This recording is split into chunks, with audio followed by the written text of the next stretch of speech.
In the 1960s, household cleaning was far more than a mere chore. It was a cornerstone of domestic life, particularly for the millions of women who managed homes full-time in an era when suburban living boomed and societal expectations placed a premium on spotless interiors. With the post-war economic surge still echoing, many families enjoyed modern conveniences like automatic washing machines and upright vacuums, yet cleaning remained labor-intensive, often consuming hours each day. A typical housewife might spend upwards of 40 hours weekly on housework, blending new chemical products with tried-and-true manual effort. It was an age where a gleaming kitchen floor or brilliantly white laundry signaled not just cleanliness, but competence and care, though, in hindsight, one can't help but note the subtle irony that these labor-saving miracles still required quite a bit of labor. Daily routines often followed a structured pattern, influenced by magazines like Good Housekeeping and the lingering ideals of the previous decade. Mornings typically began with making beds, properly, with hospital corners for that crisp look, followed by a quick sweep or vacuum of high-traffic areas. Dishes from breakfast were washed by hand if no dishwasher was present, a luxury still gaining ground in the early 60s. Then came dusting. Furniture, shelves, and even blinds received attention, often with a feather duster or cloth sprayed with a product like N-Dust, which promised to trap dust rather than scatter it. One might chuckle at the era's obsession with avoiding dust bunnies, those elusive clumps that seemed to multiply overnight, as if the house itself conspired against perfection. Kitchens demanded particular vigilance. Counters were wiped down multiple times daily, stoves scrubbed after each use, and sinks scoured with powders like Ajax or Comet, whose foaming action was advertised as "stronger than dirt," a slogan that captured the era's aggressive stance against grime. Ammonia and chlorine bleach were staples for disinfecting, mixed into buckets for mopping linoleum floors, which dominated many homes. These resilient vinyl or asphalt tiles, often in bold patterns of avocado green or harvest gold, were easy to clean but required regular waxing to maintain their shine. Paste waxes like Johnson's or Simanes were applied by hand, then buffed with an electric polisher, a heavy, rumbling machine that turned the task into something akin to a workout.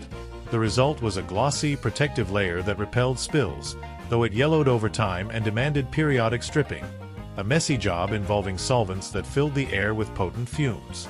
Floor care extended beyond kitchens. Living rooms with wall-to-wall carpeting, newly popular in the affluent suburbs, were vacuumed several times weekly using upright models from Hoover or Electrolux. These canister-style vacuums, often with attachments for crevices and upholstery, hummed loudly as they tackled pet hair and crumbs. Hardwood floors in older homes or entryways were waxed and polished similarly to linoleum, creating that satisfying sheen underfoot. One quirky habit from the time. Some housewives placed rugs strategically to minimize wear, only to vacuum beneath them religiously, as if dirt might sneak in undetected. Laundry represented another major undertaking, typically done twice weekly or more in larger families. By the 1960s, most homes had automatic washers, a far cry from the wringer models of earlier years, though twin-tub semi-automatics lingered in some budgets. Detergents like Tide, Bold, or Dash dominated shelves, promising brighter whites and tougher stain removal through enzymes introduced around this time. Pre-treatments for grease or grass stains were sprayed on collars and knees before loading. Bleach, Clorox was ubiquitous, ensured dazzling results, while fabric softeners like Downy softened the harshness of line-dried clothes. Hanging laundry outdoors on clotheslines remained common, weather permitting, for that fresh sun-scented finish, though dryers gained popularity mid-decade. Ironing followed, with starch for shirts and dresses to achieve those sharp creases so prized in the era. Bathrooms received daily attention too. Toilets were cleaned with powders or liquids like Vanish, sinks polished to avoid water spots, and mirrors wiped streak-free with Windex, a spray that became iconic for its blue hue and ammonia scent. Lysol disinfectant sprays, newly aerosolized in 1962, were spritzed liberally to combat germs, a nod to lingering post-war hygiene concerns. Cleaning products proliferated, fueled by television ads featuring smiling housewives in aprons, effortlessly transforming chaos into order. Mr. Clean, the bald, muscular genie-like figure, debuted in the late 50s but peaked in the 60s, symbolizing effortless power against dirt. Formula 409, launched as a miracle spray, cut through grease without rinsing.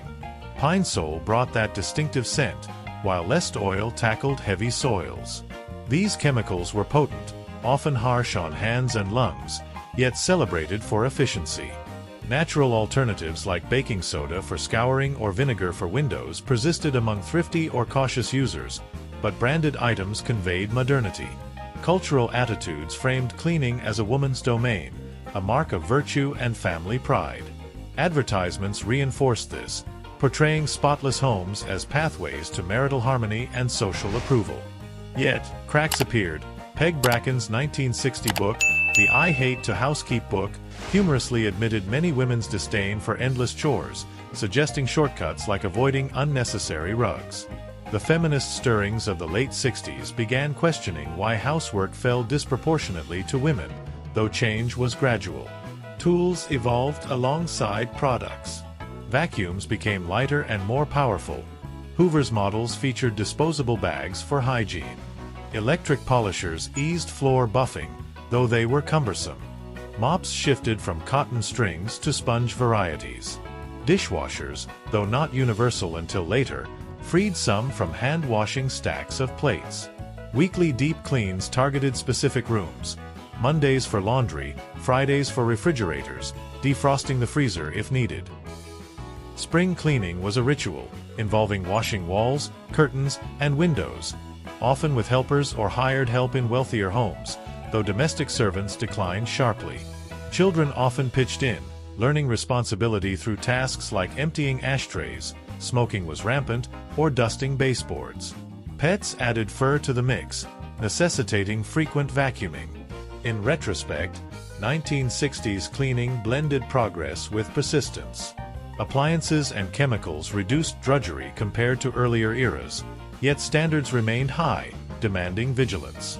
Homes smelled of lemon polish, pine disinfectant, and fresh laundry, a sensory hallmark of the time. While today's robotic vacuums and eco-friendly pods seem revolutionary, they build on that decade's foundation of innovation amid routine toil. One amusing aside, many products warned against mixing bleach and ammonia, a combination that could produce toxic gas. Yet recipes for homemade cleaners sometimes ignored this, leading to occasional mishaps that, thankfully, became cautionary tales rather than tragedies. Seasonal variations influenced practices. Summers meant more frequent mopping to combat tracked-in dirt. Winters focused on indoor dust from heating systems. Holidays prompted extra polish for guests. Regional differences existed too. Urban apartments might rely on smaller tools, while rural homes dealt with more mud.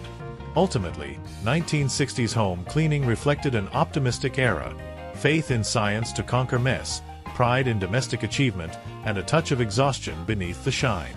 It was thorough, rhythmic, and revealing of societal values, where a clean home was both sanctuary and statement.